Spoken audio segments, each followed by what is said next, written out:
So I want to think about this issue. And the issue is not the existence of God, but can the existence of God be proven? And I want to reflect on this, and probably today would be just initial reflections, and we'll continue it, I assume, as long as possible.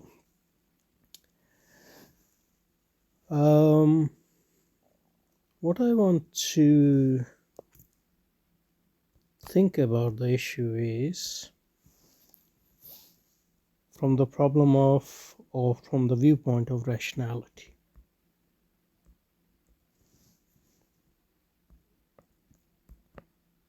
That's my angle at this point. So can existence of God be proven? And if yes, how? If not, why? These sort of questions need to be asked. And I'm going to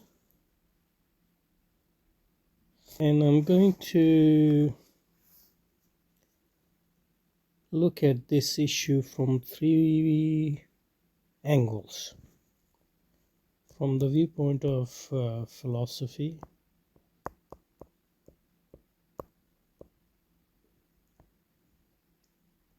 which might or might not include science, etc.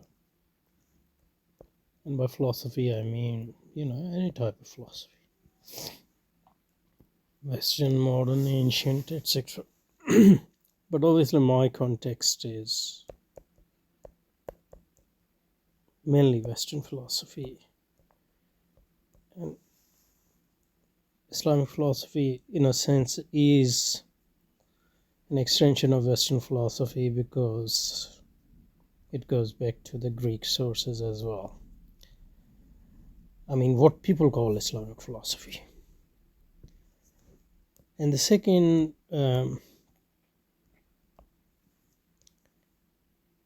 angle is that of Kalam in the Islamic tradition, and maybe even from the Christian tradition, theology. Because in Kalam and theology, some of the philosophical arguments for the existence of God are retaken and discussed. And Kalam obviously discusses the question of rationality and reason and all that. That's number two. And number three is I guess I will be looking at from the point of Islam in the sense that I am a Muslim, so that's why I'm raising this question, and I will be disagreeing with some Muslims, or I guess some Muslim scholars. Not from religious viewpoint, but from philosophical viewpoint.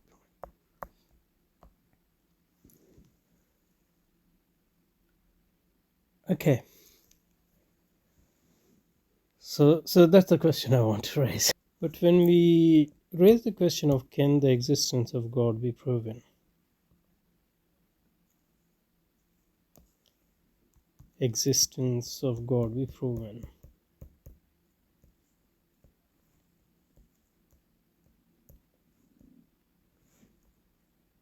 Proven. And my first step would be, what is your notion of proof? Depends on your sense of proof. I'll say in one sense it can be proven.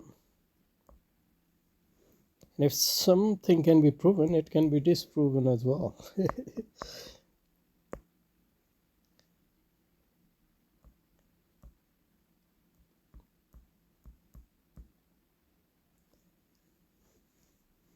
So there's a sense of proof in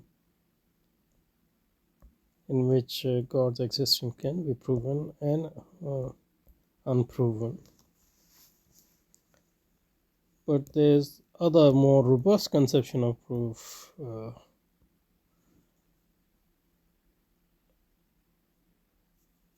in which I would say God's existence can neither be proven nor be unproven or disproved. So that's the first distinction we need to make. And the answer to the second one would lead us to the question of rationality, which is our main concern, and how it works.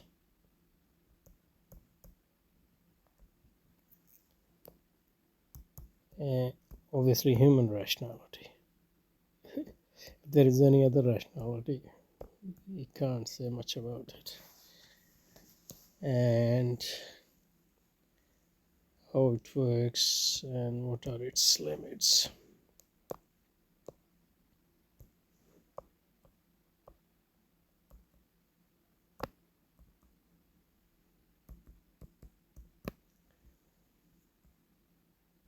Okay.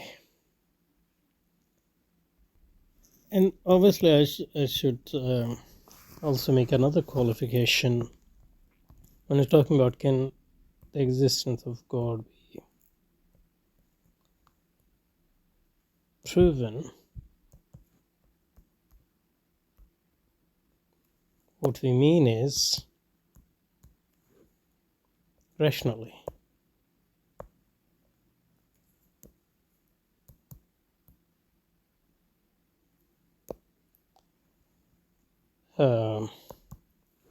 That is with reason in the broad sense, reason including experience and all that, sense experience and all those things. So that's why I was talking about human rationality. So I will exclude any divine intervention like guidance, whether it's through physical miracles or spiritual miracles. That's something totally different.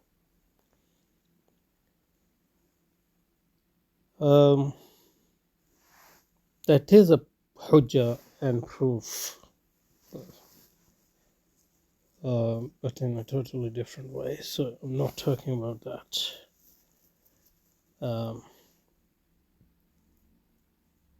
I mean, we will talk about it sometimes. Like, for example, if we end up reading Imam Ghazali's Al-Munqiz min al-Dalal, we would have to look at that as well, for example. But not in this series. It's based on human rationality, human reason. So I'll end this by just making a broad claim, and then coming back and trying to sort of justify my claims.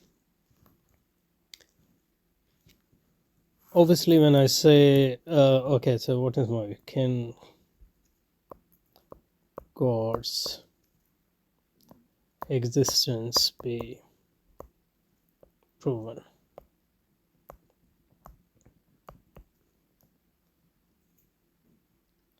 So obviously I'm not denying that there are arguments for the existence of God.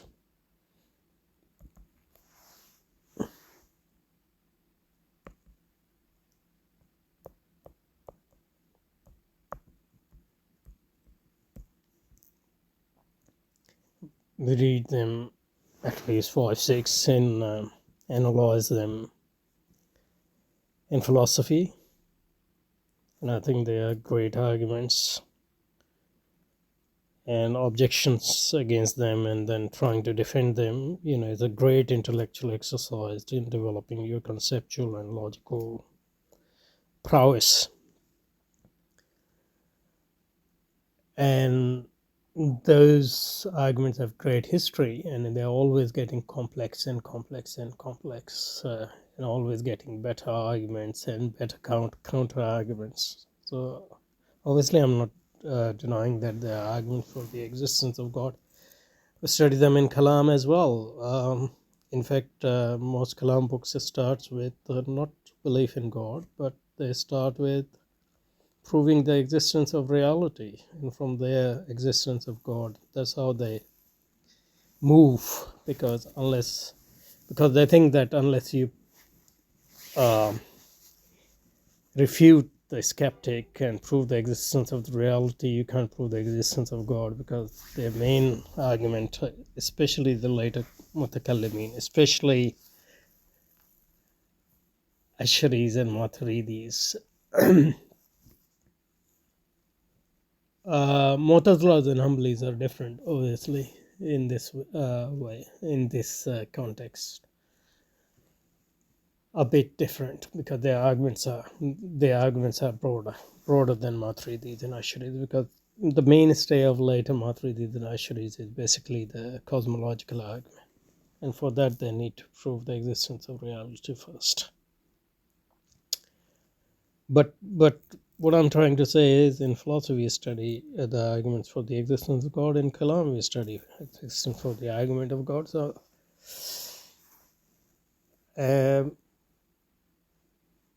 I say they're very useful arguments. Do they prove or disprove the existence of God? What are the strengths of those?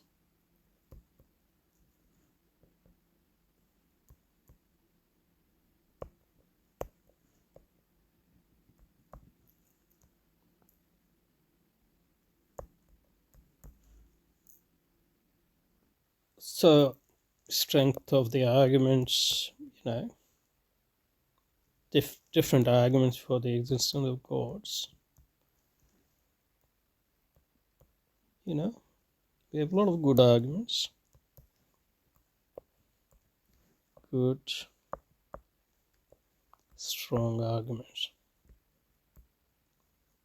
Which one is better or which one is stronger will depend on your philosophical approach and all that. For Descartes, the idea of the perfection of God and reworking of ontological argument was the best one, I guess. For our mutakallimin, cosmological arguments, especially for the later mutakallimin. Kant, for example, even though he thought all the arguments for the existence of traditional arguments for the existence of God were, ultimately wanting, but still he, kept a great admiration for the argument from design, even though he came up with his own argument, which is called the moral argument for the existence of God. So there's no denying that there are good, strong arguments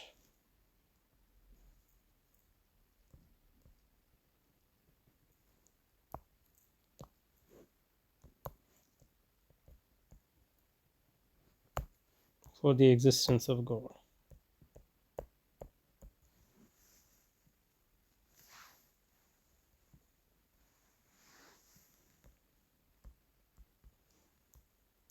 And this might, some people might not like it, but I also think there are good. Why should I first complete that? I think, yeah. So there are strong, good, strong arguments, but none of those arguments, as far as I know, even though some past philosophers have claimed, none of those arguments are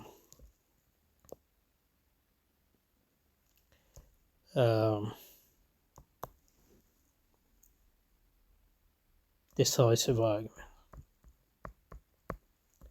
or knockdown argument. No matter how what people claim, but when we analyze them rationally, none of them is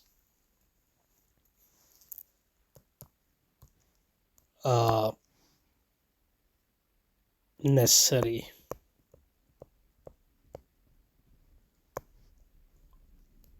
argument, even though some people claim they are. Some of them are, because to deny a necessary argument is to be involved in a contradiction.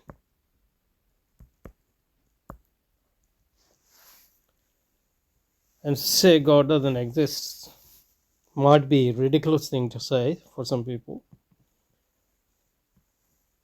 might be reasonable things to say for some other people, but it's not a contradiction.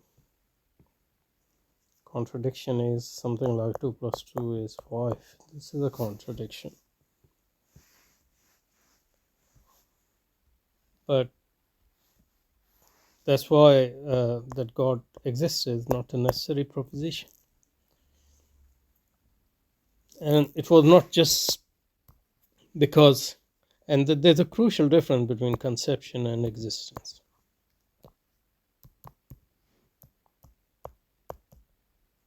Because you can't prove existence through conceptual arguments. And at the end of the day, most of them are conceptual argument, and if they are not conceptual argument, then they can't be necessary argument.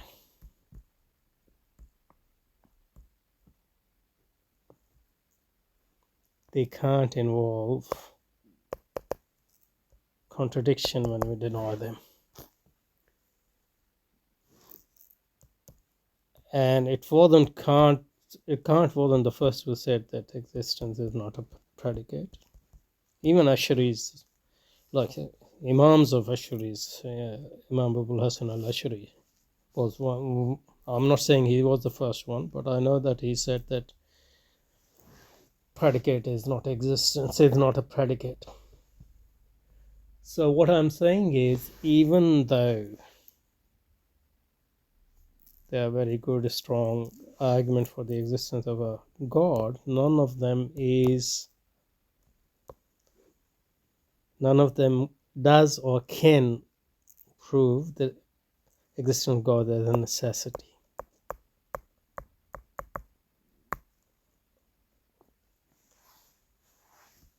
Philosophically, I'll give reason for this. That's why this is related to the conception of rationality, and some of the, I have alluded to some of the reason, but even like Islamically, for example, it can't be, the existence can't be a necessary proposition, because that means to deny God is to get involved in contradiction. It means that every rational person should acknowledge that God exists, which means that there's no trial actually in this world, because it should be obvious to everybody that God exists. So what's the trial about?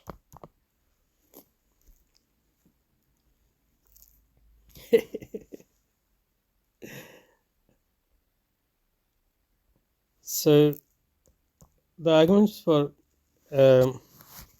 existence of God can be strong, powerful, and there are strong, powerful arguments, but they can't be decisive argument.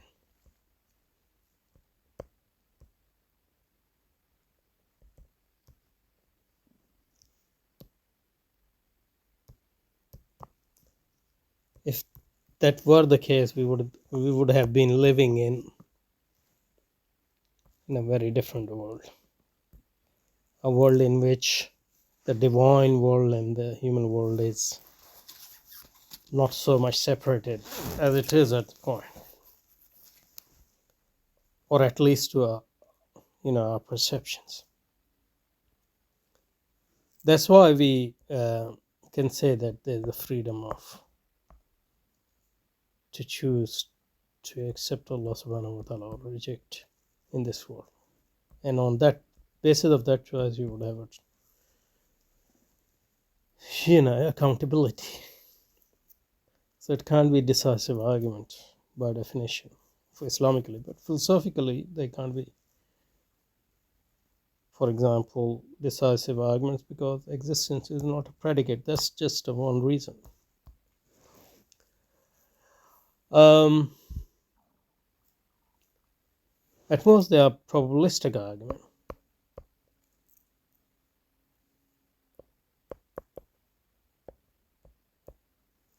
And the probability is determined by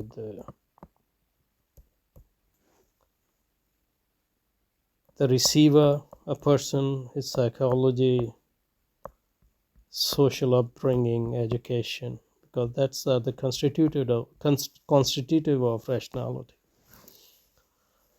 Because how rationality works, how reason works, how argument works,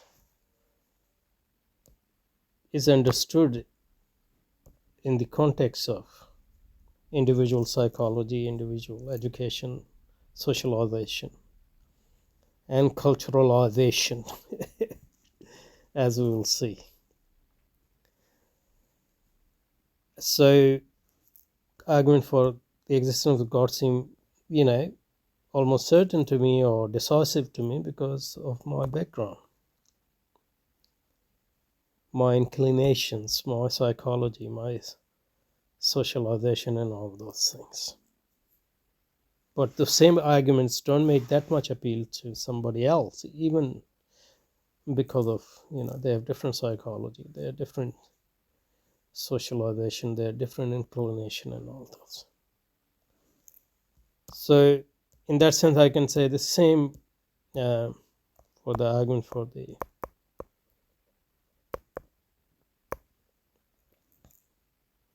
non-existence of God. I'm sure there are some very good, strong argument for that. For example, personally, I think the argument for evil is very strong. Some people think that they can easily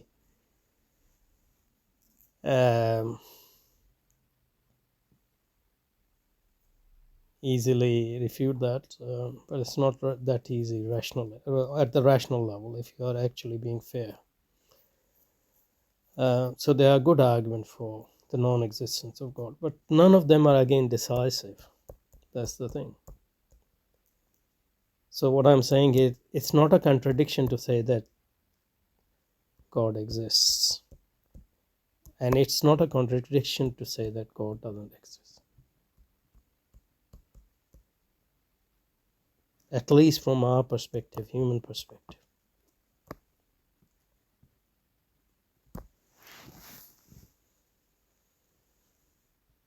And for this very specific reason, there is like Rafiddin, there's no there's no caution in religion, in Islam, for example.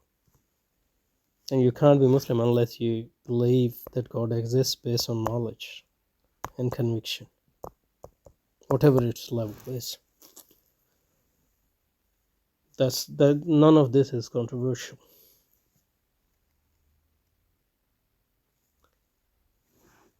Okay, so I think I did give some answer to the question I raised, but this is just a start. We are going to talk about it again. This series will continue, inshallah. Okay, I'll see you in the next session whenever.